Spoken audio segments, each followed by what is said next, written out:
afternoon. My name is Joshua McHenry Miller, and I am the author of Tyrants and Traitors.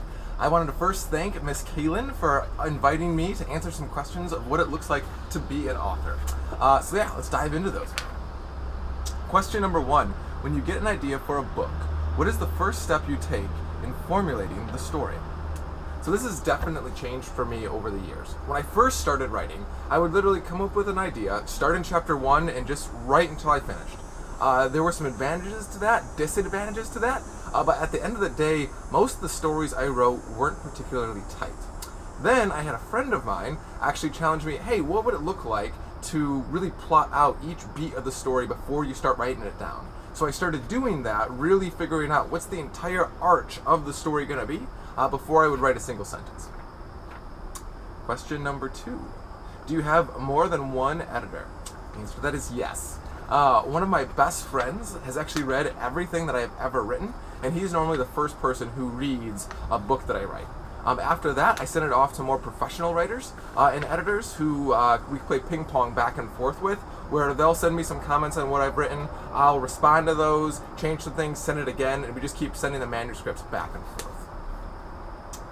How many times do you add, delete, or revise a chapter? So that depends really on the chapter. Some of them don't get changed very much at all. Others end up being scrapped and I end up writing a brand new chapter. So it really depends. But some of them can be rewritten 10, 15 times before I'm like, yeah, we finally got it down. Are you working on a book right now? Perhaps a sequel? Question mark, question mark, question mark. Yes, indeed I am. I am writing the sequel to Tyrants and Traitors. It is called Hunters and Heretics, and it will probably be out sometime between February and March of 2018. How long does it take for a book to get published? Along with this, could you explain the process of publishing one? Alright, so for me it took almost a decade before I had really written a book that I thought was worth sending to a publisher. I eventually did, that was Tyrants and Traitors, but again, that was about 10 years of me learning the craft of writing.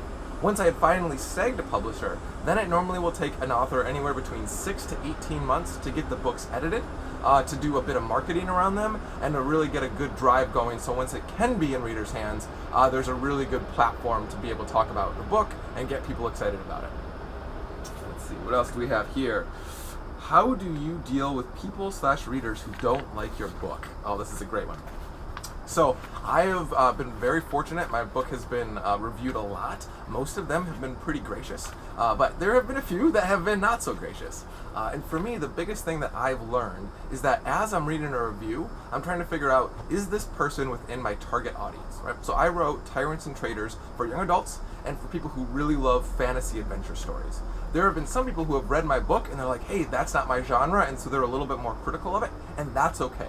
However, those critical pieces or parts of a good review that's like, but this was a little bit off for me, that's really good information for an author because that helps us write stronger and figure out, how do I make my dialogue crisper, make more sense? How many ideas do you go through before you are satisfied with one? All right, this is an awesome question. Because for me, it's really helped my writing where I do something called the Rule of 10. I come up with 10 different ideas of where a story could go, and then I pick the very best of that 10, and I scrap the other 9. The reason why I do this is because typically the first idea I have tends to be pretty cliche, right? So I'll be like, how awesome would it be for the villain to be the protagonist, the hero's father? And then I realize, oh no, we already did that in Star Wars with Darth Vader. So I really work on writing the most creative thing I can by coming up with 10 different ways a story could go and then picking the absolute best, most perfect moment from those 10. Do you ever have writer's block? I do, though what helps me a lot is because I draft and plot out everything that's going to happen in a story, at the worst case I always knows what happens next, right? And because I know what happens next, even if what I think I'm writing is really, really shoddy, right, if it's just not very good, at least I know I can get to the next chapter and get through that, as opposed to wondering, I wonder what should happen next. I always know what's going to happen next because I spent so much time plotting out the story that even if I'm a little bit dry as a writer, typically I can still get through the chapter. Why did you start writing in the first place? Along with this, how do you know that God was calling you to be a writer? So this was actually my sister's fault. We were driving one day and I was looking out the window and she asked, hey Josh, what are you thinking about? And I told her I had come up with this world where I was a superhero and I was fighting these elves and it was this huge big battle, and she looked at me and only in a tone a sister could ever say is like, "You're weird." And I'm like, "Aw, thanks, little sister." She's like, no, really think about it though, most people don't daydream like that. You should start writing that down. And so I did, and that was 10 years ago, and again, I've written some pretty bad books, but I kept learning the craft, I kept getting better, and eventually I got published. And last but not least, what inspired you to write Tyrants and Traitors? So Tyrants and Traitors is based off the character of David in the Bible. He is one of the most fascinating characters to me. His arc of starting off as a shepherd, becoming a warrior, a general, eventually a villain and a convict, right? Who's fleeing from the mad king Saul, who then comes back and becomes the king of all of Israel.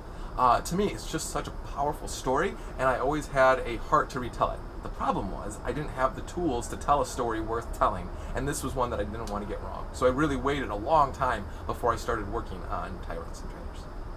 Beyond that, again, Kaylynn, thank you so much for the time. I love the opportunity to be able to share with other aspiring writers, and I can't wait to see what you and your classmates come up with. Thanks.